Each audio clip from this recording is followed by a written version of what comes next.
આજરોજ મા વડેસીના મંદિરે અહીંયા જે વૃક્ષ રોપણનો કાર્યક્રમ ચાલુ કરવામાં આવ્યો છે અને અમારા સભ્ય શ્રી નરેશભાઈ પણ હાજર છે અને દલપતભાઈને એમને ગ્રામજનો અને જે મજદૂરોની કામગીરી વ્યવસ્થિત રીતે ચાલુ છે એ પણ સારું અને યોગ્ય કામ છે. વૃક્ષારોપણ કરવું એ 100 બાળકો ઉછેર સમાન છે.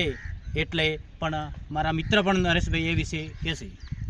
આજરોજ અમારા ડેઢા ગામમાં વડેચી માતાના મંદિરે વૃક્ષારોપણનો કાર્યક્રમ રાખેલો હતો અને મૂળ શાસ્ત્રોમાં પણ લખેલું છે કે એક વૃક્ષ 100 પુત્ર સમાન. વૃક્ષોથી જમીન ધોવાણ અટકે, વન્યજીવોનું રક્ષણ, એવા તમામ વૃક્ષો છે તો પાણી છે અને પાણી બચાવવા માટે પણ વૃક્ષોનું હોવું જરૂરી છે. માટે આખું ડેઢું હરિયાળું બને એવી સરપંચશ્રીની પણ આસ્થા છે અને મનોબળ સાથે એ કામ કરી રહ્યા છે.